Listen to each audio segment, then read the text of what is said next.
Eileen Benedetto. Okay. And you went to Denver in August. Why did you go? Well, I guess there were a lot of reasons why I went.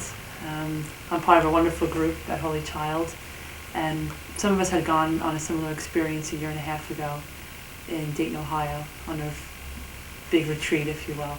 And we heard about Denver. We thought it would be a great experience to get closer to God, to get closer to each other, and to see the Pope. Hi, my name is Ann Fanny. Okay. How did you raise the funds for your trip to pay for you going? I didn't. Thanks to a group that I belong to, Holy Child Young Adults, I was able to go without paying a cent, and I still haven't. And I've offered, to give them some of my own money several times, and it was taken care of by funds that the group raised through. We had a walkathon, we had a dance. People just flat out contributed to us, which was wonderful. And because of that, we made enough money to, I think it was 28 or 30 of us were able to go. What's your name? Diane. Diane. What happened at Mile High Stadium for the papal welcome? We were welcoming the Pope into Denver. And, I didn't know. I had no idea how he was going to get there in a helicopter, but he wound up coming by helicopter, and that was, I think there must have been like 6 or 7 helicopters before I actually came. But as soon as you saw the helicopter, it was like I couldn't breathe. That's how I felt. It was kind of weird. Okay, well, picture maybe 100,000 people. I don't know. I can't even give numbers. People were singing. People were dancing. They played the theme song, "We Are One Body," which is a great song. And they're playing it over and over again. And the feeling in that crowd when the Pope finally got out and came up onto this platform that had been set up for him was amazing. We finally got into the stadium, crowds like you wouldn't believe. And we're just standing there, we were singing. There were some young Christian rock band there singing some songs, and we started singing. And all of a sudden we saw the helicopters over the TV screens, showing us that the Pope was coming into the stadium. People were cheering, you would not believe. And what was the highlight of your experience? The highlight, I would have to say, was when we all welcomed the Pope at the Mile High Stadium in Denver. He came by helicopter, and just to hear those wings and to see the helicopter come, and then it landed, and then he got out, and finally when we saw him, you could have heard a pin drop, and there were thousands and thousands of people. I mean, I know there was background noise, but to me, it was quiet. It was the welcoming ceremony for the Pope. And we were all there together, really high up in the nosebleed section. And just the cheering and the dancing and everything, and the singing, you really felt the presence of God there. As part of that, I just remember when the Pope at the end, he sang the Our Father in Latin, and Father Vincent was behind me. And the only 2 voices I heard was the Pope's and Father Vincent's. I was like, wow, I can't believe I'm praying with the Holy Father. I was like, this was just amazing. And I looked up, and there was a rainbow across the stadium. And granted, there's a lot of rainbows in Denver, but I have not seen many in my life. So I was like, that's a sign, That was the highlight for me. The whole week was the highlight. It was not one. I could say a number of different things. Just arriving on the plane and seeing all the people that were there for the one thing,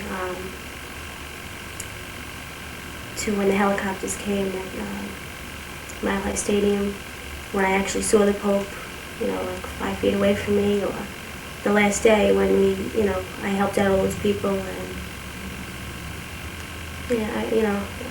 it's probably every part of it. What was your reaction to the Pope's message? I liked it, which surprised me. He's a very with it kind of guy for a 73-year-old, and I thought that his message was a sound one and a good one. It was challenging, but it rang true.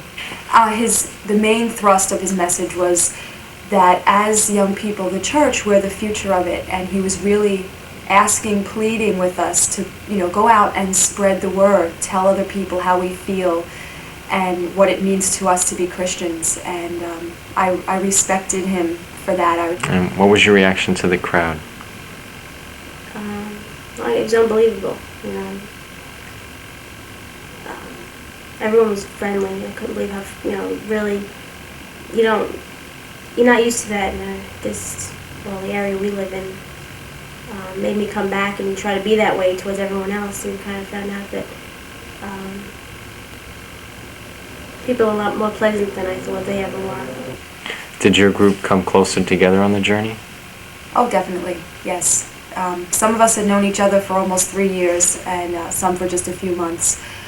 But sure, when you spend that amount of time in such an intense way with other people, you have to be drawn closer to them, in good ways and bad. We really, some of us really got to know each other in ways that we hadn't before. How did you get to Cherry Creek Park? We walked and we walked and we walked. We were fortunate, unlike some other groups. A lot of groups there was a 15-mile pilgrimage walk that they could take from one of the central locations in Denver out to Cherry Creek. Because we wanted to try and stay together as a group, we decided to do the minimum 2-mile walk that everyone had to do. That 2-mile walk felt about 10 miles for me because I wasn't feeling well in the day. So we walked, and people saying it felt like Moses bringing his people out of Egypt. It was very dusty, very hot, but we finally made it there, and we found each other when we got there, and we found the campsite as soon as we got to Cherry Creek, which was about at least a mile away from the stage, but it was kind of in the middle of everything, so it was good. What else did you do in Denver besides pray? We laughed. We cried. We did, things you would do in everyday life. I actually prayed less on the trip, formal praying, I should say. I actually sat down, and it was strange. I mean, it might sound weird, but I kind of feel like I didn't have to pray because he was so close to me. Okay. And after the trip was over and you stopped and reflected on your experience, what did you discover? What did I discover?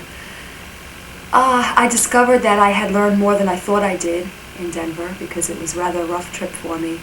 But I did learn a few things, and one thing that I really value about Denver was that it helped me to grow to appreciate and like somebody that I hadn't before.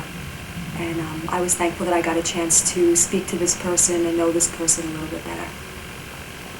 I discovered I had a lot more patience than I thought I did. Actually, maybe that trip gave me patience. We had to wait online for food sometimes. Sometimes we didn't get to eat just because there was so much time. It wasn't enough time of day.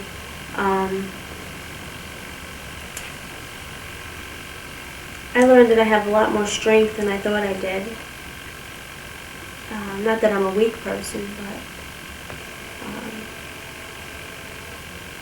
but I learned that I should be proud of myself, because everything I'm given is from God. So, and I amaze myself with the things that I could do, whether it be carrying big jugs of water or just being so friendly to all the people that were there. I've been doing a lot of soul searching before I went out to Denver as far as what I wanted to do with my life, and if I wanted to work for the church. And I knew that even if it's not the answer that I'm going to take, or not the road I'm going to take, I know that the questions aren't crazy. That it's good to question your faith. It's good to think about it.